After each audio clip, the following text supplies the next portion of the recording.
శ్రీకృష్ణ పరబ్రహ్మణే నమః. శ్రీమద్ భగవద్గీతలో మనం 13వ అధ్యాయం అంటే క్షేత్రజ్ఞ విభాగ యోగంలో ఈరోజు మనం 32, 33, 34, 35 శ్లోకాలను విశేషాంశాలు తెలుసుకుందాం. మనకు పరమాత్మ ఈ క్షేత్రజ్ఞ విభాగ యోగంలో మనకి జ్ఞాన షట్కం మొదలైంది. ముందు భక్తి షట్కం, కర్మ షట్కం అయిన తర్వాత జ్ఞాన షట్కం. అందులో కూడా ఈ అధ్యాయం చాలా అద్భుతంగా మనకు ఆవిష్కరించారు పరమాత్మ. క్షేత్రం అంటే ఏంది, క్షేత్రజ్ఞుడు, ప్రకృతి, పురుషుడు, జ్ఞానం, జ్ఞేయం, వీటన్నిటి వివరించమని చెప్పి అర్జునుడు కృష్ణ పరమాత్మను అడగడం ఆయన చెప్పుకుంటూ వస్తున్నారు. అందులో క్షేత్రం అంటే శరీరమని, ఆ క్షేత్రం చూసేవాడు క్షేత్రజ్ఞుడని, మళ్ళీ ఆ క్షేత్రం యొక్క లక్షణాలు చెప్పి, క్షేత్రజ్ఞుని యొక్క లక్షణాలు చెప్పి, మరియు జ్ఞానం గురించి చెప్పి, జ్ఞేయం గురించి చెప్పి, ఆ జ్ఞానంలో కూడా మనకు ధర్మాలు చెప్పి, అంటే మనం ఏ విధంగా మనలో ఉన్న క్షేత్రజ్ఞుని చూడాలంటే ఎలా దారి ఏది చూపించి తర్వాత అక్కడి నుంచి మనకు సాధనా మార్గాలు చెప్పాడు. ఎలా ఏ మార్గంలో ప్రయాణం చేస్తే మనం మనలో ఉన్న క్షేత్రుడిని చూడవచ్చు అనే విషయాన్ని ఆ విషయం చెప్పుకుంటూ వచ్చాడు. అక్కడి నుంచి మళ్ళీ సాధనా మార్గంలో ఎవరైతే ముందుకు వెళ్ళారో, సాధించారో అలాంటి వాళ్ళు పొందే ఫలితం ఏంది అనే విషయాన్ని చెప్పుకుంటూ వస్తున్నారు. అందులో భాగంగా మనకి 31వ శ్లోకం దాకా చెప్పారు. ఎవరైతే పరమాత్మ స్థితికి తనలో ఉన్న క్షేత్రం చూస్తాడో అలాంటి వాడికి ఎటువంటి అనుభూతి జరుగుతుంది, వాడి యొక్క స్థితి ఏంది అని వివరించారు. అంతటా పరమాత్మను చూసే స్థితికి వచ్చేస్తాడు, మరియు వాడే ఆయన స్వరూపంగా మారిపోతాడనే విషయాన్ని ముందు చెప్పిందే. అంటే ముందు ఆయన చెప్పారు కదా, చాప్టర్ మొదట్లో చెప్పాడు, ఎవరైతే నా జ్ఞానం తెలుసుకుంటారో నా స్వరూపం అయిపోతారని చెప్పాడు. అలాగా ఇవి సాధన చేసిన వాడు ఇట్లా అవుతాడనే విషయాన్ని స్పష్టం చేశారు 31వ శ్లోకంలో. 32వ శ్లోకానికి 32, 33, 34, 35 శ్లోకాల్లో ఇంకొంచెం వివరంగా పరమాత్మ గురించి చెప్తూ, మరియు ఈ యొక్క అధ్యాయంలో ఏం చెప్పదలుచుకున్నారో దాని కంక్లూషన్ ఇచ్చేసారు. చివరి శ్లోకం 35 శ్లోకంలో అద్భుతంగా రచించారు, చెప్పారు ఈ శ్లోకాలు. 32వ శ్లోకానికి వచ్చి పరమాత్మ స్వరూపాన్ని పూర్తిగా వివరించారు. మళ్ళీ దాన్ని మనకు అందుబాటులో మనం తెలుసుకోలేం కదా. పరమాత్మ అంటే ఇది అని చెప్పడానికి ఏం లేవు, భూమి మీద అసలు ఏ ఉపమానాలు లేవు అసలు. కానీ అనంతమైన ఆ శక్తిని తెలుసుకోవడానికి కొద్దిగా పరిచయమైనట్టు ఆకాశ తత్వాన్ని చూపించాడు. తర్వాత సూర్య భగవాన్ని చూపించాడు 2 శ్లోకాల ద్వారా. ఆ తర్వాత 35వ శ్లోకంలో మొత్తం కలిపి సారాంశాన్ని పిండి మనకు అందించారు ఈ యొక్క అధ్యాయంలో. అధ్యాయం చివరి శ్లోకం కాబట్టి ఇది ఇక్కడ ఉండే పరిస్థితి. ఇప్పుడు మనకు 31వ శ్లోకం నుంచి ఏం చెప్తున్నారో చూద్దాం. అనాదిత్వాన్ నిర్గుణత్వాత్ పరమాత్మాయమవ్యయః శరీరస్థోపి కౌంతేయ నకరోతి నలిప్యతే. ఇక్కడ మనకు పరమాత్మ గురించి చెప్తున్నారు. పరమాత్మ స్వరూప స్వభావాలని ముందుంచి చెప్పినవే. ఎవరికైతే ఈ క్షేత్రము, క్షేత్రజ్ఞుడు, జ్ఞానము, జ్ఞేయము ఇవి అర్థం చేసుకున్న వాడు ఉంటాడో వాడిలో వాడు దర్శించిన ఆ పరమాత్మ లక్షణాలు ఎలా ఉంటాయి అంటే మనకి ఇంకా స్పష్టంగా లోపల తీసుకెళ్తున్నారు. మన లోపలే ఉండే పరమాత్మ ఏ విధంగా ఉంటాడు, అంతటా ఉన్నవాడు మనలో ఉన్నవాడు ఎలా ఉంటాడనే విషయాన్ని ఇంకా వివరంగా చెప్తున్నారు. కాకపోతే ఈ విషయం, ఈ జ్ఞానం ఎవరికి తెలుస్తుంది, ఎవడైతే సాధన చేసి ఉంటాడో వాడికి తెలుస్తుంది. వాడు తెలుసుకున్న విషయాన్ని కూడా ఇక్కడ మనకు స్ఫురింపజేస్తున్నారు పరమాత్మ. అనాదిత్వం అనాది అంటే ఆది లేనివాడు. పరమాత్మకు అసలు ఆది లేదు. అంటే మనలోనే కూర్చున్న క్షేత్రజ్ఞుడు కూడా ఆది లేదు, ఆది అంతం కూడా లేదు, ఆద్యంతాలు లేనివాడు పరమాత్మ. అంటే ఈ దేహం ఉందంటే దీనికి మొదలుంది, చివరి ఉంది, దీనికి కారణం ఉంది. కానీ లోపల ఉన్న ఆత్మకు కారణం లేదు. ఆ కారణంతో ఏం సంబంధం? మనము కార్యకారణ సిద్ధాంతం ప్రకారంగా కర్మ సిద్ధాంతంలో ఇరుక్కుంటున్న దేహాలు. కానీ అటువంటిది లేనివాడు పరమాత్మ అని మొట్టమొదటి పదంలో చెప్పేశాడు. ఇంకా నిర్గుణత్వాత్, గుణము లేనివాడు. సత్వగుణం, రజోగుణం, తమో త్రిగుణాత్మకమైంది ప్రకృతి, త్రిగుణాత్మకమైంది శరీరం. కానీ ఆ శరీరంలో ఉన్న పరమాత్మకి ఆ త్రిగుణాలు లేవు. నిర్గుణుడు అని గుణాతీతుడు. లోకాతీత గుణాతీత సర్వాతీత శమాత్మిక. కాబట్టి గుణములను మించిపోయినవాడు. ఇంకా పరమాత్మ అయం, ఈ యొక్క పరమాత్మ అంటే ఈ పరమాత్మ ఆయన ఎక్కడున్నాడు? అంతటా ఉన్నవాడు ఎక్కడో ఉన్నాడు. ఏమోలే ఇవన్నీ గుణాలు ఎవరి వాళ్ళే అనుకుంటున్నారా? కాదు కాదు. శరీరస్థోభి కౌంతేయ, ఓ అర్జున ఎక్కడో ఉన్నాడు అనుకుంటున్నావు. ఈ లక్షణాలు గలవాడు నీ మనసు నీ శరీరంలోనే కూర్చో ఉన్నాడు, బయట కాదు లోపల. నా కరోతి నా లిప్యతే, కానీ అతను ఏమి చేయడు, దేనికి అంటాడు. విశ్వంలో ప్రతి కార్యకారణ సంబంధంతో జరిగే ప్రతి పనికి ఏమో ఆయనే భర్త భోక్త అని ముందు చెప్పారు. ఇప్పుడేం చెప్తున్నాడు? దేనికి అంటుకోడు, దేన్ని చేయడు అని స్పష్టం చేశారు.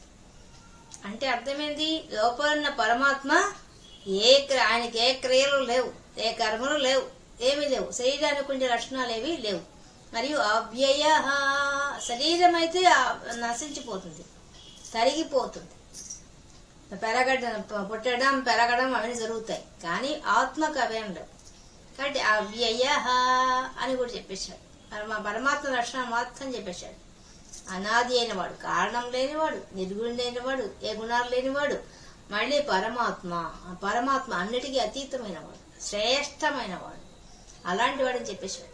మళ్ళీ అవ్యయ, ఎవరైనా ఈ పరమాత్మట. ఈ పరమాత్మ అంటే అంతటా ఉన్నవాడు, నీలో ఉన్నవాడు కూడా, నీ శరీరంలో కూర్చున్నవాడు కూడా. అవ్యయ, వ్యయము లేనివాడు. మరియు శరీరస్థోపి కౌంతేయ, ఈ శరీరంలో కూర్చో ఉన్నాడు, బయట కాదు. బయట ఉన్నాడు, అంతటా వ్యాపించున్నాడు, మరి శరీరం లోపల కూర్చో ఉన్నాడు. నా కరోతి, ఆయన ఏం చేయలేడు, ఆయనకేం క్రియలు లేవు, ఆయన ఏం చేయాల్సిన అవసరం లేదు. నా లిప్యతే, దేనికి అంటుకో అని ఆయన చెప్పి, దీనికి ఉదాహరణ ఏంటి చెప్తానని, ఎలా ఉంటాననే విషయాన్ని నిజానికి విశ్వంలో ఉండే దేంతో పరమాత్మ పోల్చలేదు. పోల్చుతానని చెప్పి చూపిస్తున్నారు తర్వాత శ్లోకాన్ని. పరమాత్మే చూపిస్తున్నాడు. ఎగ్జాంపుల్ మనకు చెప్పుకోకుండా ఆయనే చూపిస్తున్నాడు. కానీ ఇలా ఎందుకు చెప్తున్నారంటే ముందని చెప్పాడు కదా, క్షేత్రంను చూస్తున్నవాడు క్షేత్రజ్ఞుడు, క్షేత్రం గురించి తెలుసుకుంటున్నవాడు క్షేత్రజ్ఞుడు అని చెప్పాడు.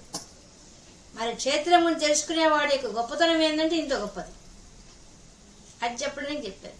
అంటే ఇది తెలుసుకున్న జ్ఞానం ఎవరుంటాడో వాడు తరించిపోతాడు, ఇది తెలిస్తే తరుస్తాడు, అందుకని చెప్తున్నాడు. కాబట్టి ఇది చెప్పి ఇప్పుడు 33 శ్లోకాన్ని ఇంకా బాగా చెప్తున్నాడు. యథా సర్వగతం సౌక్ష్మ్యాత్ ఆకాశం నోపలిప్యతే సర్వత్రావస్థితో దేహే తథాత్మాన్ నోపలిప్యతే. ఉపలిప్యతే యథా సర్వగతం, ఈ విధంగా ఇప్పుడు దాకా చెప్పాడు కదా, అన్ని విషయాలు చెప్పుకొచ్చారుగా, అందుకని చెప్తున్నాడు. ఈ విధంగా సర్వగతం సౌక్ష్మ్యాత్, సూక్ష్మాది సూక్ష్మమైంది ఆకాశం. దీనికి ఉదాహరణ ఆయన చెప్తున్నాడు. పరమాత్మ నేను ఎలాంటి వాడినయ్యా అంటే, నేను ఆకాశం లాంటి వాడిని, కానీ ఆకాశము లాంటి వాడిని కాదు. ఓకే, సూక్ష్మంతో కనిపించే వాటిలో అదొకటే ఉంది గట్టి చూపిస్తున్నాను, అది మాత్రం నేను కాదు, నా వల్ల అది వచ్చింది, అది గుర్తుపెట్టుకోవాలి. సౌక్ష్మ్యాత్ ఆకాశం నోపలిప్యతే, ఆకాశం ఏ విధంగా అంటకుండా ఉందో దానిలాగా నేను ఉన్నాను. ముందు చెప్పే స్టేట్మెంట్ కదా, దేనికి అంటుకోను అని చెప్పాడు. అంటుకోను అనే దానికి ఎగ్జాంపుల్గా ఆకాశం తీసుకున్నాడు. ఆకాశంలాగా నేను దేనికి అంటుకోకుండా ఉన్నాను. సర్వత్రావస్థితో దేహే, అన్ని దేహాల్లో, కదిలే వాటిలో కదలని వాటిలో అంతటా వ్యాపించిపోయింది ఆకాశం. అది ఎలాగా వ్యాపించి ఉందో తదాత్మానోపలిప్యతే, ఆ విధంగా ఆ ఆకాశం ఏ విధంగా ఉన్నదో ఆ విధంగా నేను కూడా దేనికి అంటుకోకుండా ఉన్నానయ్యా అని చెప్పేసి. అంతటా అది కూడా వ్యాపించింది. అది నేను నేను దాన్ని సృష్టించిన వాడిని. నేను ఇంకెంత వ్యాపించుంటాను? విశ్వం విష్ణు ఆయనలోంచి వచ్చింది, వ్యాపించింది. ఆకాశం కూడా ఆయనలోంచి వచ్చింది. అది సూక్ష్మమైంది, అదే వ్యాపించింది. అదే దేనికి అంటకుండా ఉంది. మీకు కనిపిస్తోంది అది. ఆకాశం నువ్వు చూస్తున్నావు కదా. కాబట్టి ఎగ్జాంపుల్ చెప్తున్నాడు. చెప్తున్నాడు అదే అట్లా ఉంది. నేను సృష్టించిందే అట్లా అంత సూక్ష్మంగా ఉంది. మరి దానిలాగా నేను దేనికి అంటను దానికోసం చెప్పాను అంతే. మళ్ళీ అదే నేను అనుకోబాక అని సార్ ముందు చెప్పేస్తున్నాడు. నేను దాని లాంటివాడిని కాదు, దాన్ని మించిపోయినవాడిని. ఇప్పుడు మనం చూద్దాం ఆకాశాన్ని మనకు ఉపనిషత్తులు గురువులు అందరు చెప్పిన విషయం ఏందో అది చూద్దాం. ఆకాశాన్ని పక్కన పరమాత్మను పెట్టి చూస్తే మనకు తెలిసిపోతుంది. ఆకాశం ఎలా ఉంది? ఏకంగా ఉంది.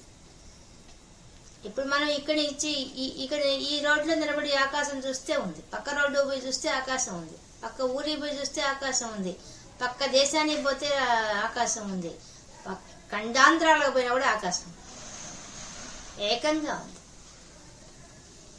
అది కూడా సర్వత్రా వ్యాపించింది. అంతటా వ్యాపించింది. అన్ని దిక్కులు అన్ని మూలలు అంతటా వ్యాపించింది ఆకాశం. మరియు అఖండం. దాన్ని ముక్కలు చేయలేం. ఆకాశాన్ని ముక్కలు చేయలేము. అసలు అంటుకోదంటే అర్థం ఏంది? అంటుకోదని చెప్తున్నాడే, దేనిని అంటదని చెప్తున్నాడు. సూక్ష్మం అని చెప్తున్నాడు. సూక్ష్మం అంటే అర్థం ఏంది? సూక్ష్మం అంటే మనకు భగవంతుడు ఇచ్చిన గ్రేట్ గిఫ్ట్ మనస్సు. దానికి తోడు పంచ జ్ఞానేంద్రియాలు. అందులో పంచ తన్మాత్రలు, శబ్ద స్పర్శ రూప రసగంధాలు. ఈ 5ంటికి అందందేదో అది సూక్ష్మమైంది. అంటే ఇప్పుడు ఆకాశాన్ని మనం కంటితో చూస్తున్నామా అని చూస్తున్నాం, కానీ నిజానికి ఆకాశము మనకేం కనిపించడం లేదు, రూపం లేదు. పోనీ వింటున్నావా అంటే ఓంకార శబ్దం విందని చెప్తున్నారు, అది అనుభవించేవాడు తెలుస్తుంది. ప్రత్యక్షంగా మనం స్పష్టంగా తెలుసుకోలేకపోతున్నాం. అలాగే వాసన చూస్తావా అంటే ఏం లేదు, రుచి చూస్తావంటే రసం లేదు. ఈ 5 పంచ జ్ఞానేంద్రియాలకు లొంగంది అసూక్ష్మమైంది. అటువంటి ఆ సూక్ష్మమైన ఆకాశమే అన్నిటికీ అవకాశం ఇస్తోంది. దాంట్లోనే విశ్వం అంతా కూర్చోంది. ఏది? భగవంతుడిలోంచి వచ్చిన ఆకాశమే. పంచభూతాలు ఆయనలోంచి వచ్చేది. పంచభూతాల్లో ఒకటి ఆకాశం. కాబట్టి అటువంటి ఆకాశమే సూక్ష్మంగా ఉంది. దాన్నే మనం పట్టుకోలేకున్నాం, దాన్నే మనం అనుభవించలేకుండా ఉన్నాం. భూమి ఉంది, భూమికి 5 ఉన్నాయి లక్షణాలు. ఏముంది? ఆకాశ తత్వం, పంచభూతాల తత్వం అంతా ఉంది. కాబట్టి కొంచెం పంచభూతాల తత్వం ఆకాశం వాయువు వాయువు అన్నా స్పర్శకు లొంగుతుంది. ఆకాశం అది కూడా లేదు. కానీ సూక్ష్మమైంది, అందుకే సూక్ష్మ చెప్పాడు. సూక్ష్మంగా ఉంది అది. ఆ సూక్ష్మంగా ఉండేది ఏకంగా ఉంది, సర్వత్రా వ్యాపించి ఉంది. ఇంకా ఏముంది దానికి? అఖండం. దానికి ఖండించలేవు, దాన్ని ముక్కలు చేయలేవు. ఆకాశాన్ని ఏం చేయలేవు దాన్ని. ఇంకా అచలత్వం, కదలదు, చలనం లేదు. స్థాణువు, భగవంతుడు స్థాణువు, అలాగే అది కూడా కదలదు. ఇంకా అవయవాలు లేవు దానికి. రూపం ఉంటే కదా అవయవాలు ఉంటాయి, అవయవాలు లేవు. ఇంకా నిర్వికారం, వికారాలు లేవు. పుట్టడం, పెరగడం, తరగడం అట్లాంటి వికారాలు ఏం లేవు ఆకాశానికి. ఇంకా సూక్ష్మం, పంచతన్మాత్రలకు లొంగంది. ఇన్ని లక్షణాలు ఉన్నాయి ఆకాశానికి. కానీ ఈ వీటిల్లో కూడా మనకు పరమాత్మ దాన్ని మించిన సూక్ష్మమైన విషయం మన ముందే చెప్పాడుగా. సూక్ష్మమైన వాటిలో ఇంకా సూక్ష్మమైన వాడని చెప్పాడు. అప్పుడు ఈ ఆకాశంలో ఇంకో లోపం ఉందన్నమాట. ఏం లోపం ఉంది? ఆకాశాన్ని సృష్టించిన వాడు పరమాత్మ. అలాగే ప్రళయకాలంలో అది నాశనం అవుతుంది. కానీ భగవంతుడు అందుకని అనాది ముందే చెప్పేశాడు. ఆయనకు పుట్టుకని మొదలు లేదు, చివరలు. కాబట్టి పరమాత్మ అన్ని దేహాల్లో ఉన్నప్పటికీ దేనికి అంటడం లేదు ఆకాశంలాగా అని చెప్తున్నాడు. ఆకాశమే అన్ని గ్రహాలకి, సూర్యచంద్రులకి, అందరికీ ఆధారమే కూర్చోంది. అన్నిటికీ ఆధారంగా ఉంది, అన్నిటికీ అవకాశం ఇచ్చేసింది. మళ్ళీ శూన్యం అనిపిస్తుంది. ఇన్ని లక్షణాలు ఉన్నాయి దానికి. ఇవన్నీ భగవంతుడికి ఉన్నాయి. కానీ వీటి అన్నింటికన్నా గొప్ప గుణం ఏముంది ఆయనకి? ఆది అంతములు లేవు ఆయనకి. అనాది అందుకే ముందు చెప్పేశాడు. పరంగా ఉన్నాడు, అన్నిటికీ పరంగా శ్రేష్టంగా ఉన్నాడు, విడిగా ఉన్నాడు. కాబట్టి ఈ లక్షణాల చేత ఆకాశంలాగా సూక్ష్మంలాగా నేను కనిపిస్తే ఎట్లా అంటకుండా ఉందో అది అట్లా నేనున్నాను. మరి దాన్ని సృష్టించిన నేను ఎంత సూక్ష్మంగా ఉంటాను, ఇంకా సూక్ష్మంగా ఉంటాను. కాబట్టి నాకేవి అంటావు. అప్పుడు ఆకాశంలో మబ్బులు వస్తున్నాయి, పిడుగులు వస్తున్నాయి, మెరుపులు వస్తున్నాయి, అదేమన్నా అంటుకుంటున్నదా ఆకాశానికి? అంత పెద్ద తుఫాన్లు వచ్చింది, దానికేం కావడం ఆకాశానికి. ఆకాశంలోనే అవన్నీ ఏర్పడుతున్నాయి, మనం చూస్తున్నాం. కానీ దానికి ఒక్క చుక్క నీరు కూడా అంటుకోవడం లేదు. ఆ విధంగా నాకు అంటుకోవడం లేదంటున్నాడు. మనలోనే మన సైడ్లో లోపల కూర్చున్నాడు, బయట అంతటా ఉన్నాడు వ్యాపించి. ఎంత ఉన్నా ఆయనకేం అంటుకోవడం లేదు అనే విషయాన్ని స్పష్టంగా చెప్పడానికి మనకు కనిపించేది ఆకాశం కదా, అందుకే దాన్ని చూపిస్తున్నాడు. ఎగ్జాంపుల్ సులభంగా చూపించేశాడు. ఇట్లాంటి వాడిని నేను, ఇది నువ్వు నన్ను నిర్వచించలేవు, ఇదేం నన్ను నిర్వచించలేని తరం కాదు. కాకపోతే చూపించి నేను సృష్టించిన వాటిలో ఉండే ఒక్కదాని యొక్క లక్షణాన్ని నేను చూపించాను. నీకు ఆకాశమే అర్థం కాదండి, అంతు పట్టడం లేదు, అంతు చిక్కడం లేదు, అనంతమైంది, అనంతమైన ఆకాశం అది. అనంతమై తత్వం పరమాత్మ అనంతమై అఖండమై చైతన్యమై వ్యాపించి ఉన్నాడు. ఈ లక్షణాలన్నింటినీ ఆ ఆకాశాన్ని సృష్టించి దాన్ని కూడా నాశనం పెట్టి నడుపుతున్నాడు. కాబట్టి నేను దేనికి అంటాను, సూక్ష్మంగా ఉండే ఆకాశం ఎగ్జాంపుల్ అని మనకి శ్లోకం ద్వారా తెలియజేశారు. అంటే దానికంటే అతీతుని కూడా చెప్పేశాడు. యథా ప్రకాశయత్యేకః కృష్ణం లోకమిమం రవిః క్షేత్రం క్షేత్రీ తదా కృష్ణం ప్రకాశయతి భారత. కాబట్టి ఈ విధంగా ఆకాశంతో పోల్చాడు పరమాత్మ. ఇప్పుడు ఇంకో శ్లోకంలో సూర్య భగవానుతో పోలుస్తున్నాడు. ఆత్మస్వరూపాన్ని తాను క్షేత్రజ్ఞుడిగా ఉన్న తాను ఎలా ఉన్నాడనే విషయాన్ని ఆకాశంతో సూక్ష్మమైన వాటిలో ఇంకా సూక్ష్మం ముందు చెప్పేసినాడు. ఆ సూక్ష్మంలో కూడా ఆకాశంలాగా ఉన్నానని చెప్పారు. అంటకుండా ఉన్నానని మాత్రమే తీసుకున్నాడు. అంటే అంటకుండా ఉన్నాడు, అఖండమై అనంతమై ఉన్నాడు అని చెప్పడానికి సత్స్వరూపంగా ఉన్నాడు.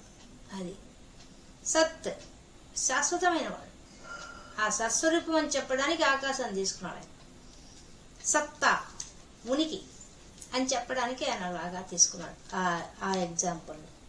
ఇప్పుడు మనకి ఈ శ్లోకంలో ఏది 34వ శ్లోకంలో మొదలుపెట్టే భారత.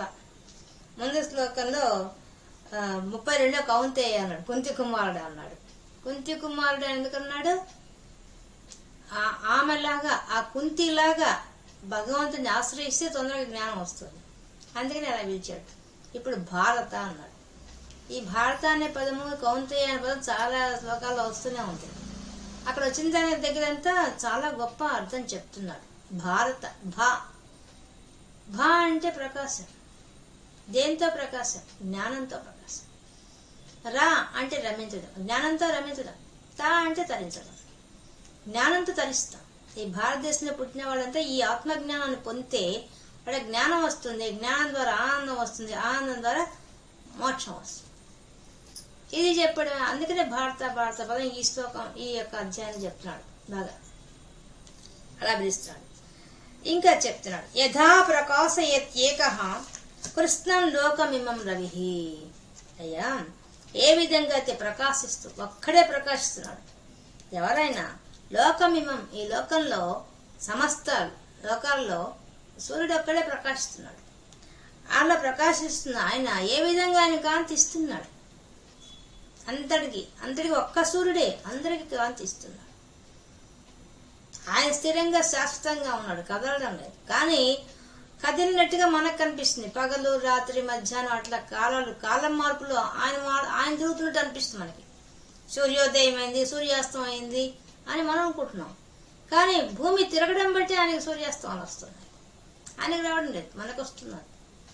ఆయనలో ఏం మార్పు లేదు. భూమి మన తిరిగే భ్రమణం బట్టి అది మార్పులు వస్తున్నాయి. ఆయనలో ఏం మార్పు లేదు. కానీ ఆయన కాంతి, ఆ ప్రకాశం, ఆ వెలుగు, దానివల్ల జీవశక్తి వస్తుంది. సమస్త జీవకోటికి జీవశక్తి వస్తుంది. ఇంకా కాలం వస్తుంది. భూతకాలం, భవిష్యత్ కాలం, వర్తమాన కాలం, పగలు రాత్రి ఇన్ని ఏర్పడుతున్నాయి ఆయన ఒక్కడి వల్ల. ఇంత అనంతమైన శక్తి జరుగుతోంది, కార్యం జరుగుతుంది దానివల్ల. అదే చెప్పాడు, క్షేత్రం క్షేత్రే తదా కృష్ణం. ఆ విధంగా ఆయన ఏ విధంగా ప్రకాశింపజేస్తూ ఆ సూర్య భగవానుడు ఏ విధంగా ఉన్నాడో అలాగే నేను శరీరాల్లో నేను కూర్చొని క్షేత్రజ్ఞుణ్ణి నేను కూడా అలా ప్రకాశిస్తున్నాను. ప్రకాశయతి భారత, ఈ విధంగా ప్రకాశిస్తున్నానయ్యా. కానీ మళ్ళీ అనుకోవచ్చు సూర్యుడు నా ద్వారా సృష్టించబడ్డాడు, ఆ విషయం మర్చిపోకూడదు. నీకు ఎగ్జాంపుల్ చెప్పడానికి కోసం మాత్రమే తీసుకుంటున్నాను. నేను నీ చుట్టూ చూపిస్తే కదా మీకు అర్థం అవుతుంది. నేను అలాంటి వాడినా, ఊరికే నేను చెప్తే మీకు అర్థం కావడం లేదు. నేను ఆత్మగా మీలో కూర్చున్న వాడిని, క్షేత్రజ్ఞుడిగా ఉన్నవాడిని. క్షేత్రంలో నేను ఎలా ఉన్నా లోకాల్లో కూర్చొని లోకంలో ప్రకాశింపజేస్తున్నా ఆ సూర్య భగవానుడు ఏ విధంగా ఉన్నాడో ఆ విధంగా మీ లోపల కూర్చొని క్షేత్రంలో కూర్చొని క్షేత్రజ్ఞుడు నేను ప్రకాశింపజేస్తున్నాను. ఏ విధంగా అన్ని లోకాల్లో ఆయన కాంతి జీవశక్తి ఇచ్చి కాల రూపంలో కూర్చొని సాక్షిభూతంగా ఉన్నాడు. అది దేనికి అంటడం లేదు, ఆయన కూడా అన్నిటికీ సాక్షిగా ఉన్నాడు. ఆయనకు వెలుగిచ్చేస్తాడు, జీవశక్తి ఇచ్చేస్తాడు, కాలాన్ని నిర్ణయిస్తాడు, గమనం కూర్చో ఉంటాడు. ఇక్కడికి కింద జరిగే ఈ లోకాల్లో జరిగే సుఖ దుఃఖాలకి రాగద్వేషాలకు దేనికి సంబంధం లేదు, ఆయనకేం సంబంధం లేదు, ఏ వికారాలు లేవు, సాక్షిభూతంగా ఉన్నాడు. కాబట్టి అటువంటి వాడు ఆయన సూర్యుడు. ఆ సూర్యుడు లాంటి వాడు నేను. కానీ మళ్ళీ నువ్వు అట్లా అనుకోవద్దు, నేనే సూర్యుడు అనుకోవద్దు. సూర్యుడు లాంటి వాడిని నీకు తెలియడం కోసం నేను ఎలా ప్రకాశింపజేస్తున్నాను నీకు అర్థం కావడం కోసం సూర్య భగవాన్ తీసుకొని చెప్తున్నాను అని చెప్తున్నాడు. ఇక్కడ మనకి పరమాత్మ ఇంకా బాగా చెప్తున్నాడు. అంటే సూర్యుని ఒక ఎగ్జాంపుల్గా చెప్తున్నాడు, అలాగే ఆకాశాన్ని కూడా ఎగ్జాంపుల్గా చెప్పాడు. చెప్పినప్పుడు ఈ యొక్క ఆకాశం చెప్పినప్పుడు సత్తని చెప్పాడు. చిక్శక్తి చేతన రూప జడశక్తి జడాత్మిక అన్నట్టుగా ఈ చిక్శక్తి రూపంలో ఉన్నాడు ఈయన. ఆ సూర్య భగవాన్ తీసుకోవడం వల్ల నేను చిత్ రూపంలో ఉన్నాను. సత్రూపం ఆకాశం అయితే చిత్ రూపం ప్రకాశంగా ఉన్నది ఆ సూర్య భగవాన్. ఆ విధంగా ఉన్నాను నేను. మీలోనే కూర్చొని మీ శరీరంలో కూర్చొని చిత్ రూపంలో కూర్చో ఉన్నాను, చైతన్య రూపంలో కూర్చో ఉన్నాను. శరీరం అంతా చైతన్యం, కదలిక నేనే అవుతున్నాను. విశ్వమంతా కదలిక నేనే కారణం, నీ లోపల కదలిక కూడా నేనే కారణం. ఆ శక్తి ఆ యొక్క ప్రకాశ శక్తి నేనే. అందరినీ ప్రకాశింపజే నా వెలుగుతో ప్రకాశింపజేసేవాడు నేనే. ఇది తెలుసుకోవాలి. సూర్యభగవానుడు ఏ విధంగా సూర్యభగవాన్ శాస్త్రం అడుగు మరి ఓకే నీకు ఎగ్జాంపుల్ చెప్తున్నాడు. కాబట్టి ఇక్కడ కృష్ణం అనే పదం 2 సార్లు ఉపయోగించబడింది ఈ శ్లోకంలో. కృష్ణం అంటే సమస్తం. సమస్తం అన్నప్పుడు ఇప్పుడు క్షేత్రం చెప్పాడు. విశ్వం అనే ఒక క్షేత్రంలో క్షేత్రజ్ఞుడుగా ఉన్నా అని ఒక అర్థం. మన శరీరం కూడా మన శరీరం క్షేత్రంగా, దీనిలో కూడా క్షేత్రజ్ఞుడు కూర్చుకున్నాడు. ఈ క్షేత్రజ్ఞుడు ఈ ఇంద్రియాలకి మళ్ళీ మనకి మన యొక్క సుషుప్తి అవస్థకి జాగ్రత్త అవస్థకి ఈ అవస్థలకు కూడా ఆయన ఆధారంగా ఉన్నాడు, ప్రకాశింపజేస్తున్నాడు మన మనలో కూడా. అది కూడా అర్థం వస్తుంది. అలాగే ఇంకా ఆత్మక యొక్క లక్షణము నిర్లేపత్వము ప్రకాశత్వము ఇవన్నీ కూడా సూర్యుని ఎగ్జాంపుల్గా తీసుకుని చూపిస్తున్నాడు ఈ శ్లోకం ద్వారా. అటువంటి వాడిని నువ్వు పట్టుకోవాలి.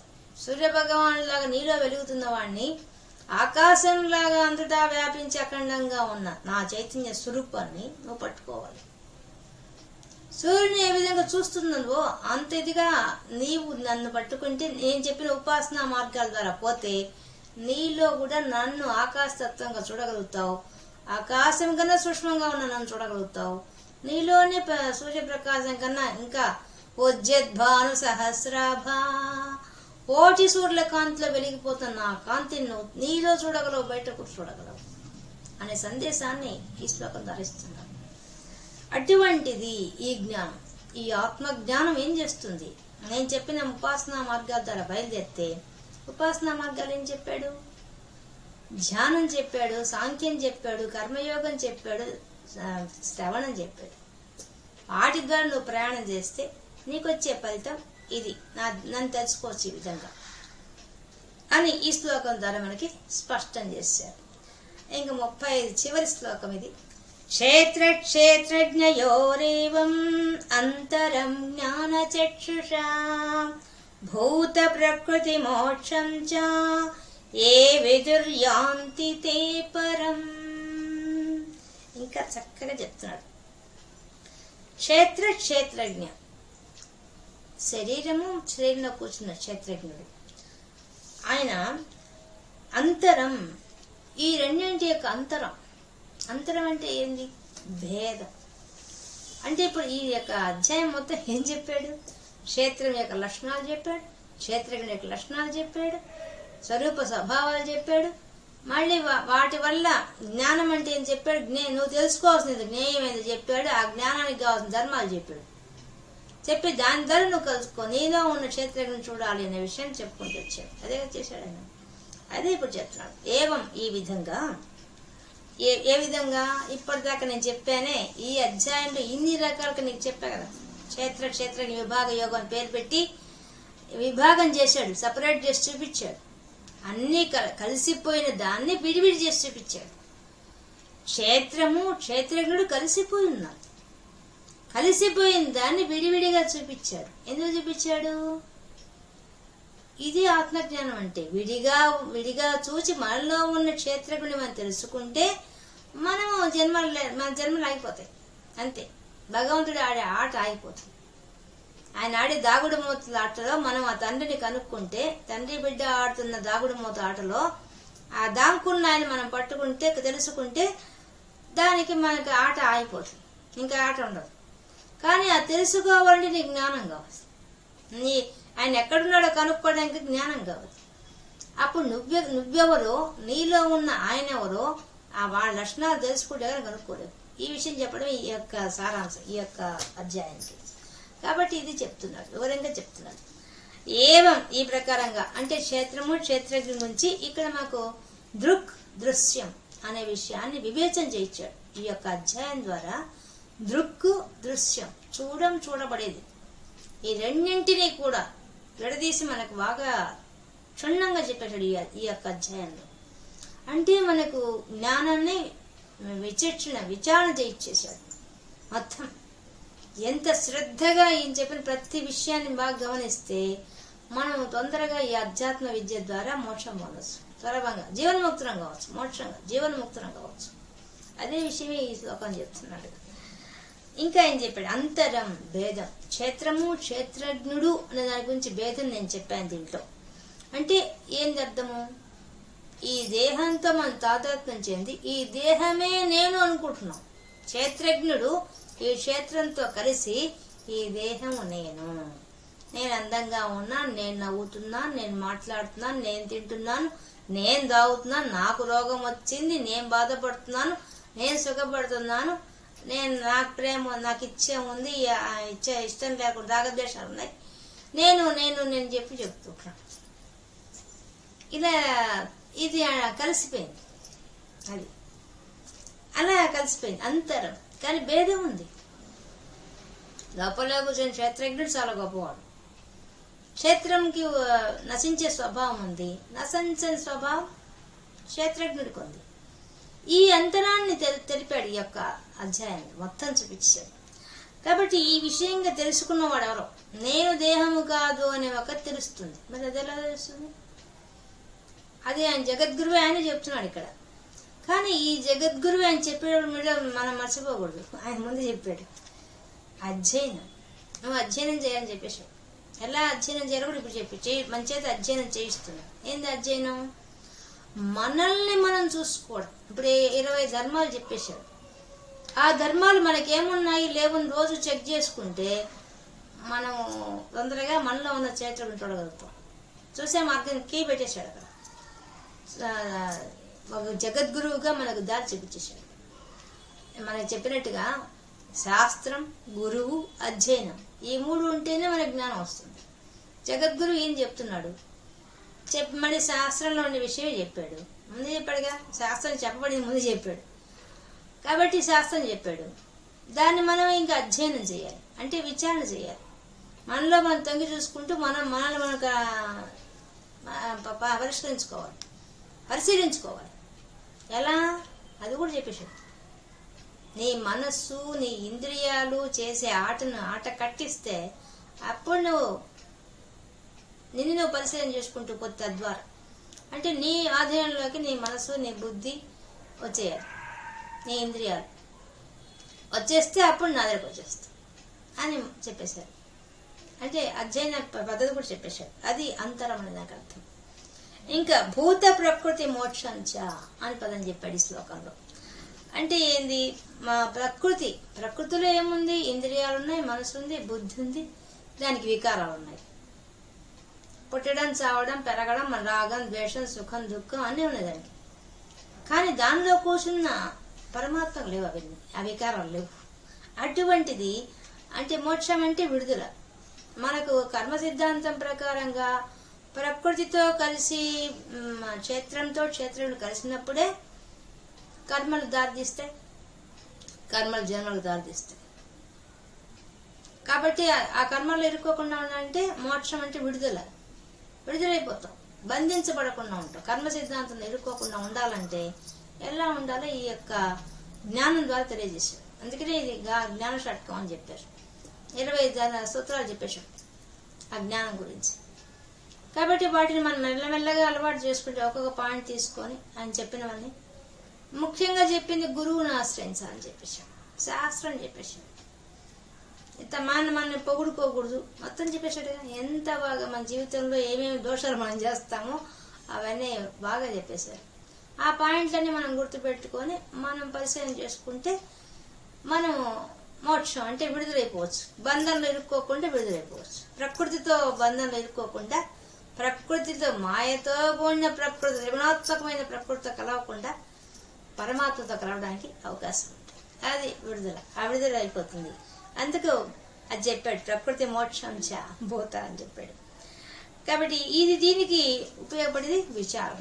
ఈ విచారణ ఈ యొక్క అధ్యాయం ద్వారా చేయించేశాడు. అన్నిటికన్నా ఉపాసన చెప్పాడు. భక్తితో జ్ఞానంతో ఉపాసన ఎలా చేయాలి దాని పద్ధతులు చెప్పాడు ఈ యొక్క అధ్యాయంలో.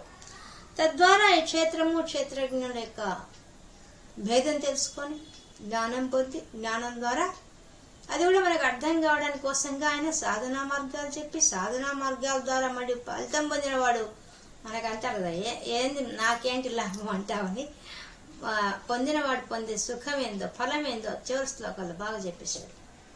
నేను ఎలాంటి వాడిని కూడా చెప్పేశాడు. ఆకాశం లాంటి వాడిని, సముద్రం లాంటి సూర్యుడిలాగా ప్రకాశింపజేస్తున్న వాడిని, కానీ వాటికి అతీతమైన వాడిని అని కూడా చెప్పేశాడు. అంత బాగా తీసుకొచ్చిన విధానం అద్భుతంగా ఉంది. అంతే క్షేత్రజ్ఞుడే గాని విశ్వమంతా ఉంది, క్షేత్రము కాదు, క్షేత్రం శాస్త్రం కాదు.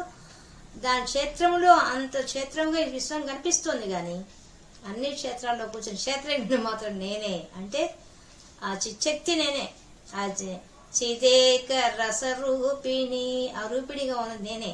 విశ్వమంతా విరాట్ రూప వివిధాకార, ఇన్ని రకాలుగా ఉన్నది నేనే. కాబట్టి ఈ విషయం, ఈ జ్ఞానం నువ్వు తెలుసుకుంటే, నువ్వు ఎప్పుడు తెలుసుకుంటావో అదే చిత్, అది స్ఫురణ, అది స్ఫురిస్తే, ఆ బుద్ధికి స్ఫురిస్తే చాలు, బంధం నుంచి బయటకు వచ్చేస్తాం. కానీ కష్టం. ఇందువల్ల మనం బాగా శరీర ధర్మాలకి ఆత్మను కలిపేసేసి మనం జీవిస్తున్నాం. ఆత్మకు లేవు ధర్మాలు, శరీరానికి ధర్మాలు. శరీరం చేసే ప్రతి పనిని మనం ఆత్మతో మిక్స్ చేస్తాం. అదే క్షేత్రం వాడిద్దరు విడదీయ లేకుండా బాగా తుక్కువేయాలి. దాన్ని తీసేయడం తొలగచ్చు కష్టం. అది ఎలా తీయాలో నేను చెప్పేసాడు. ఎలా బంధంలో ఇరుక్కుంటున్నావో, ఎలా బంధంలో బయటికి రావాలో దానికి 20 ధర్మాలు చెప్పేశాడు. సూక్ష్మ చెప్పి పని కూడా చెప్పాడు, సాధనా మార్గాలు కూడా చెప్పాడు. అన్నిటికన్నా గొప్ప శ్రవణం చెప్పేశాడు దీంట్లో. అంటే వినడం ఎక్కువ చేయి, కష్టం అవుతుంది, కష్టమే.